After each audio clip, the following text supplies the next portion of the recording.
NFR Extra follows all your favorite cowboys, interviews legends of rodeo, and talks to the best of country music. Follow Nevada Caldwell, Ryland Bentley, and Steve Godert every week as they delve deep into the stories behind the road to gold in Vegas at the National Finals Rodeo. It's revealing, comedic, and sometimes emotional. Find it on Spotify or anywhere you listen to podcasts. NFR Extra. All dirt, all rodeo, all year.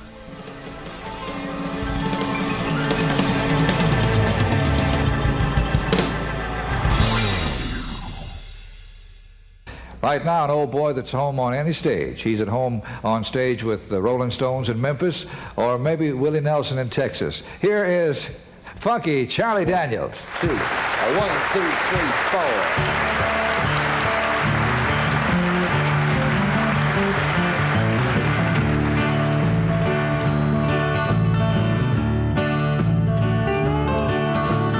People say I'm no good, crazy as a loon, 'cause I get stoned in the morning, I get drunk in the afternoon. Kinda like more blue tick hound, I like to lay around in the shade. I ain't got no money, but I damn sure got it made, 'cause I ain't asking nobody for nothing. Can't get it on my own.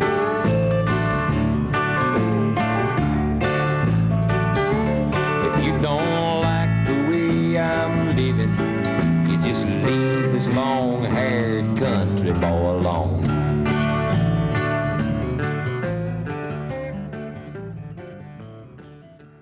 This is Nevada Caldwell, host of NFR Extra, and this episode is dedicated to Charlie Daniels. The legendary country musician and icon passed away at 83 on July 6, 2020. Where the NFL had Hank Williams, the NFR had Charlie Daniels. This man of great faith and conviction found a home in Las Vegas. He loved performing at the NFR, and there was always an added level of energy any night Daniels was at the Mack Center. He would spend time prior to the dirt action shaking hands and taking photos with many of the competitors. He was larger than life and a true one of a kind. As Trevor Brazile said, they don't make them like that anymore. There aren't a lot of folks who strike awe in a world-class rodeo competitor, but Daniels was one of them. The respect was shared between country legend and the rodeo stars. His songs and presence will be missed by fans, competitors, and event organizers. I was fortunate to spend time with Charlie Daniels in the summer of 2015. At his studio tucked away in the woods of Nashville, Tennessee. Charlie was producing It Don't Get No Better Than That, the song written from his love of the National Finals Rodeo. To watch Charlie and his band bring to life the lyrics with their instruments and chemistry is an experience that I will never forget. While in studio with Charlie, I had the opportunity to talk to him about his love of the NFR. Here he shares his experience performing at the Wrangler NFR. Incredible. It's just, and I never know what the peripheral stuff is going to be. One year they'll have the dancing girls, next year they got the fireworks, and they got the ropers. Then one year they got steers running all around you, like, you know, and it's just, I walk out there not knowing what's going on most of the time. But it's always, that raises excitement level. And it's always exciting to go out there. And of course, Bob Tallman or whoever's doing the thing, now playing that here, you know, and there we go, and it's, hey, the King just got through singing big in Las Vegas, and here I am out here in front of all these people. It's great. It's a great, great experience, and something that I relish doing every year. He talks about the importance of the NFR in Las Vegas and how hard it is to get a ticket. I don't even know how. I think we were playing in Vegas before the rodeo started out there, weren't we? And kind of seeing it as it came to town and when it first started. I have seen it grow from something that was possible to get tickets after you got to town to being something that it's almost impossible to get tickets if you wait until you do get in town. And I don't know what the process will be before you get there. I usually do a performance at the rodeo or do a national anthem or something that I'm able to get in for one night, you know, and see the rodeo. Other than that, I'd be standing outside trying to see through the window. It's grown tremendously. I think Vegas is a great place for the rodeo. I can't imagine it being anywhere else. Here's an NFR tribute to Charlie Daniels from Las Vegas Events president Pat Christensen. Growing up in the 70s, I was a big music fan and a big Charlie Daniels fan. And I remember a concert he did at Milwaukee Summerfest on the lakefront. And the memorable thing about it was the fireworks going off behind him as he finished his set. So I didn't get to meet Charlie till 2001 when we started doing openings a little bit more dramatic for the National Finals Rodeo, and we asked Charlie if he'd step up and be a part of that. And of course, it wasn't even much of a conversation. He immediately volunteered. But Charlie had been playing Las Vegas since 1985. He played the NFR all but 1 year. So 34 years out of 35 years, Charlie played the NFR. Charlie got to be such an icon with the NFR.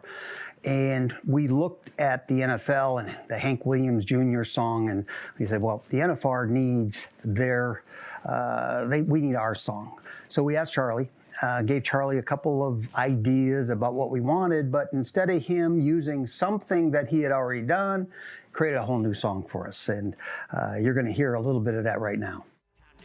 Show on the road, gotta make it out to Vegas. To the NFR way, seconds in the saddle can make you a star. Where the neon glitters and the party don't ever end.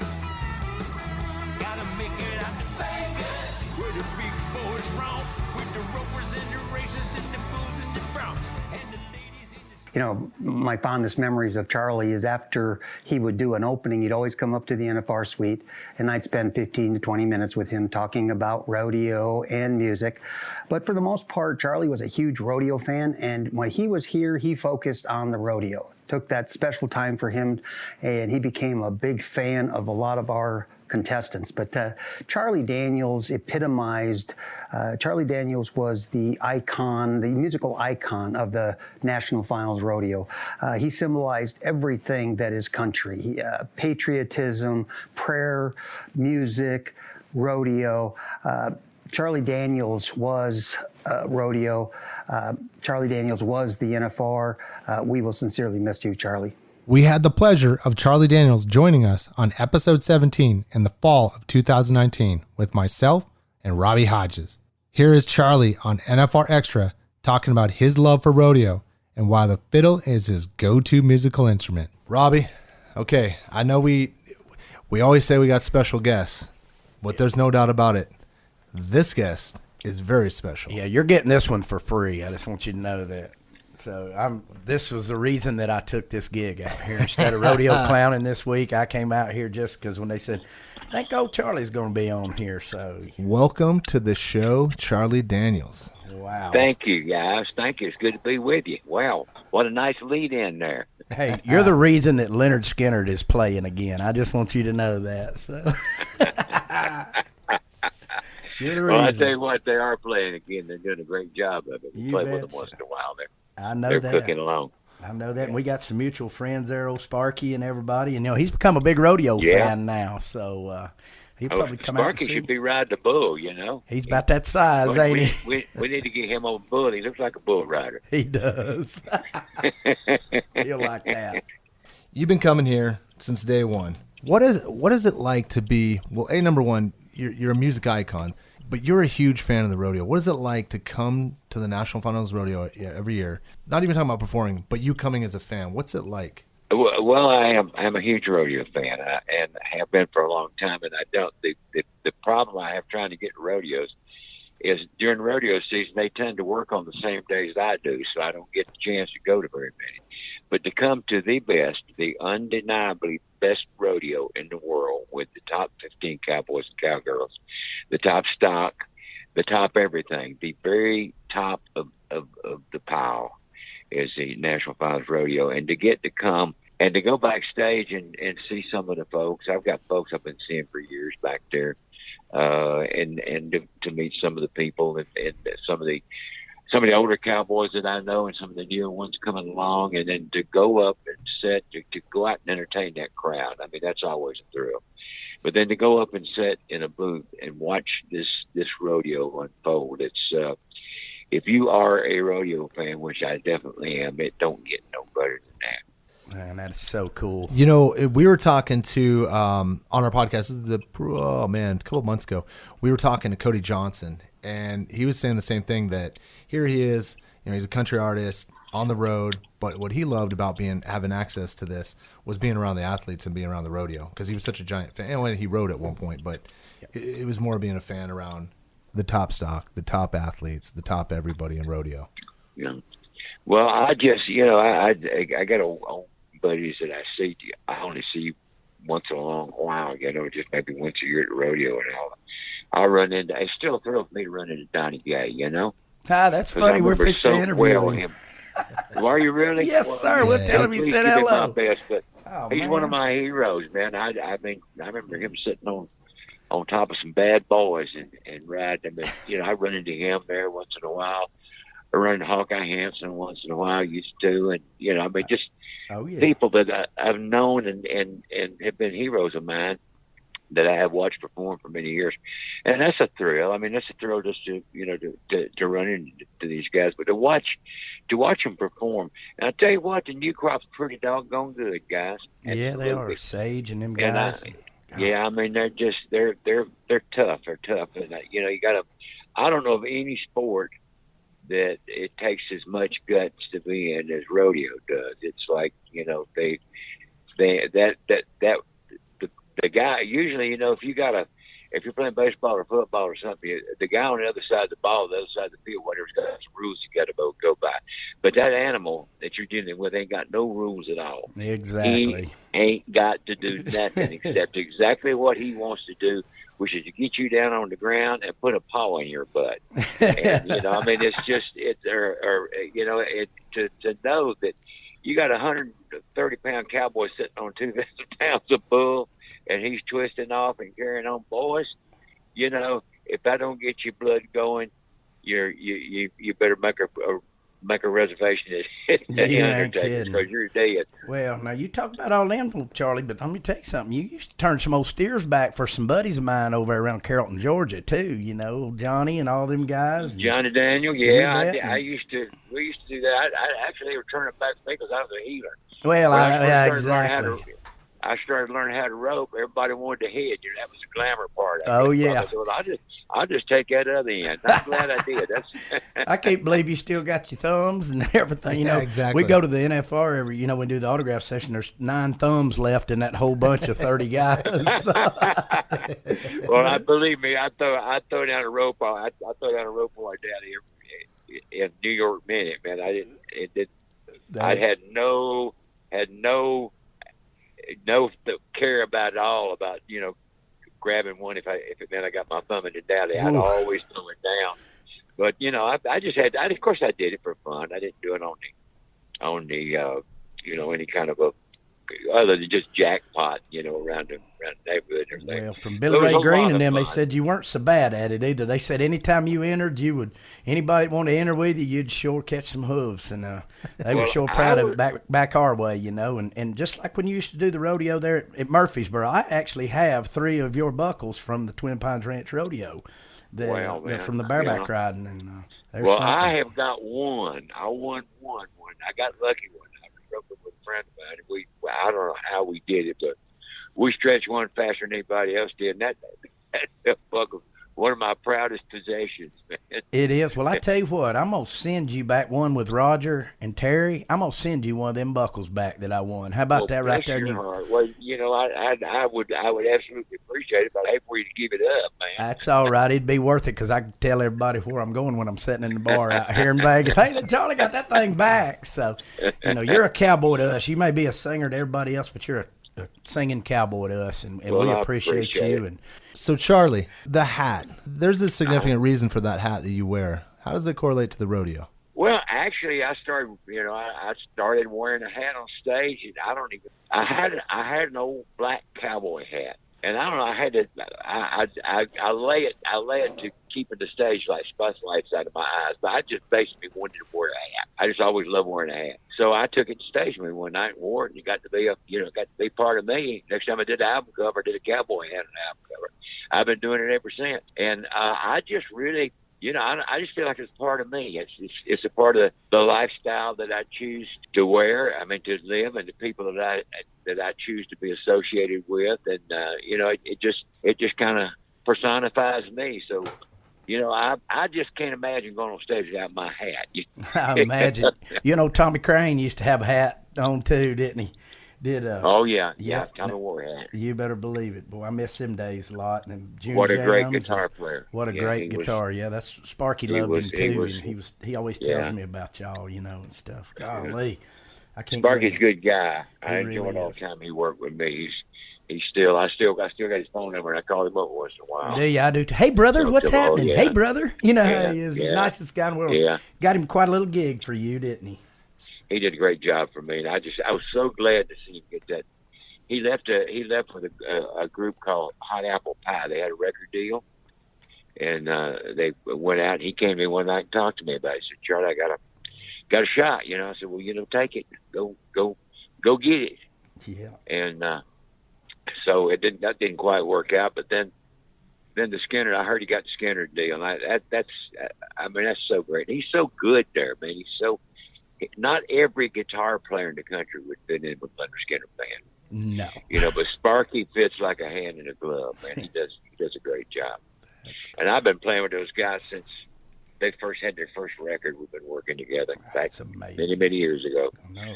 And he fits well. They've had a lot of heartache in that band. They've had a lot of. Well, that's the cowboy way anyway, no doubt about it. But every time they get knocked down, they get back up. If you get back up one more time, you get knocked down, you're a winner. You better believe that's the rodeo you way get on right one. there. You get on one.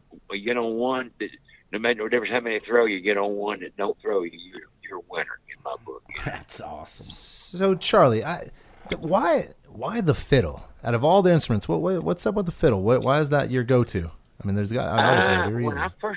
When I first started playing back during Abraham Lincoln's time, I started with guitar. I started learning the chords on guitar, and I played it for a while. And I just always, I don't know, I've always been adventurous about doing stuff. And I started playing a mandolin, and one day somebody showed up with a fiddle, and I come to find out that the fiddle keyboard and the mandolin keyboard, of course, you pick one and bow the other one, but they are the same. If you put your fingers in the same position to play a fiddle that you do a mandolin.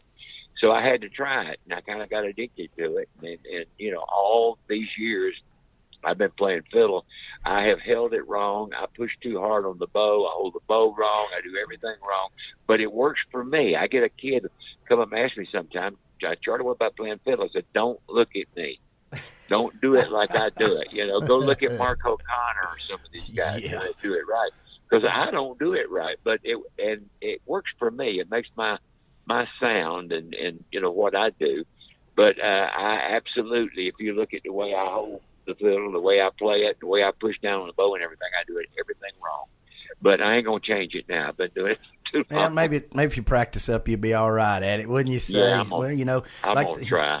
Like the bull riders say, you can't bat just like Babe Ruth. You can bat as good as Babe Ruth, And I think everybody else is wrong, and you're right, Charlie. To be honest That's with right. you, don't you guys? Okay, I'll take that. I like that. All right. Well, there's one more thing that we want to touch on here. And first of all, Sure. thank you for joining the show. This is, listening to you thanks for having talk me. and stories is fantastic. But there's other things, the energy that comes to you. Also put out a lot of energy for folks. And, you got the Charlie Daniels Patriot Award Dinner, which raised over, $200,000 for U.S. military vets? Well, we're still counting and figuring out expenses, but somewhere in that neighborhood is what we're looking at. Yeah, I think we raised something like that. Why? I mean, I'm by no means questioning your patriotism, but why all the energy? I mean, there's just. Well, I'll be 83 28th next month. So I remember the Second World War. I'm from Wilmington, North Carolina, which is a seaport town. We had a shipyard that built Liberty ships, and it was a port city where war goods were loaded onto boats and taken out through the mouth of the Cape Fear River across the Atlantic Ocean to service our troops in Europe. A lot of those boats, I don't know how many, but there were several that were sunk just off our coast by German submarines, sometimes so close it was said you could see the fires of battle from our beaches. So from the time I was 5 years old, I was about 10 years old, The Second World War was part of my life, but we always knew and that there was somebody between us and the enemy. Somebody was saying, to get to them, you got to come through them. That ain't going to happen.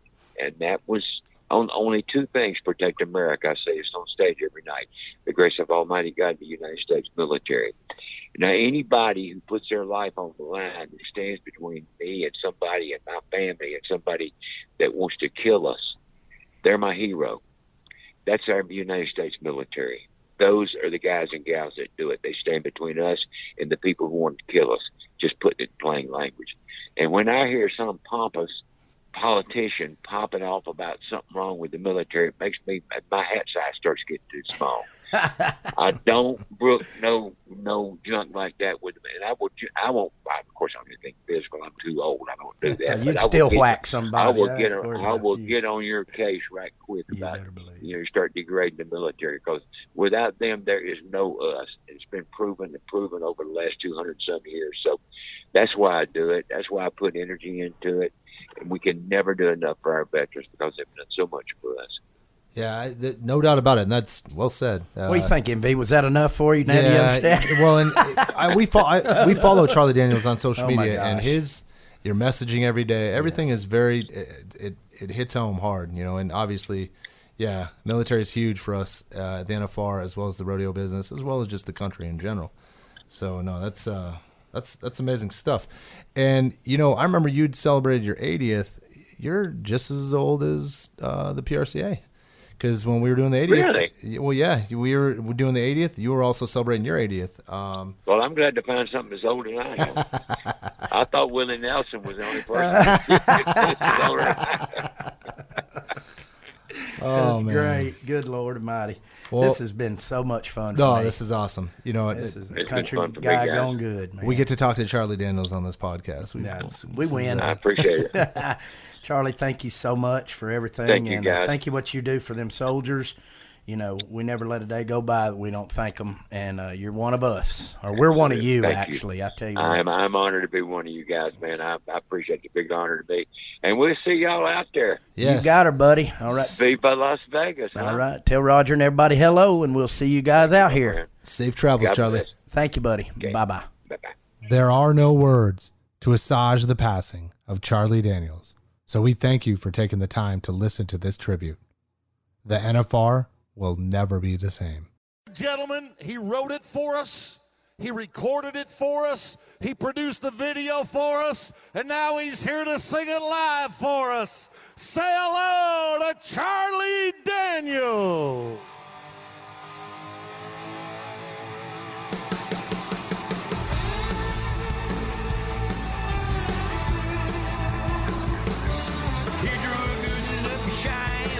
Seconds in, that sucker dumped him flat on his butt. Now he's headed down to Pendleton to do it again, cause he just got to make the cut. To be one of the cowboys headed to Nevada to try for the December gold, where the lights shine bright in the clear desert night, and the people come to rock and roll.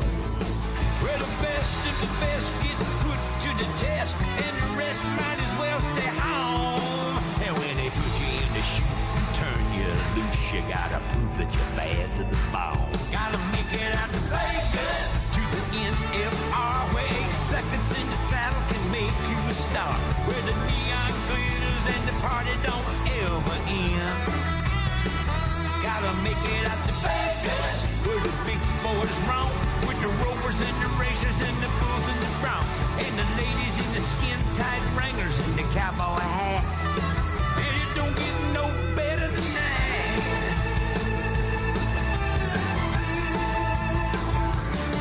Well, the king kicks it off, singing people some Vegas, and excitement starts to fill in the air. And if somebody sings the national anthem, and somebody says a prayer, and the horses roar in with the sound like thunder, racing it around the ring. And with the laser lights flashing and the music starts crashing, it's the dangest thing you ever seen. And when the spotlight hits like thunder and lightning, and the pyro starts to explode, and then you know it's time to rock, cause it's loading in the stock, and it's time to get the show on the road. Gotta make make it out to Vegas. To the NFR way, seconds in the saddle can make you a star. Where the neon glitters and the party don't ever end. Gotta make it out to Vegas. Where the big boys romp. With the ropers and the racers and the bulls and the broncs. And the ladies in the skin-tight Wranglers and the cowboy hats. And it don't get no better than Vegas. Where the big boys roam. Vegas. With the bulls and the broncs. Vegas. Got them tight jeans on. Vegas. And you're bad to the bone. Vegas. Where the lights shine bright. Vegas. In the clear desert night. Vegas. Where they can make you a star. Vegas. At the NFR. Vegas. It don't get no better than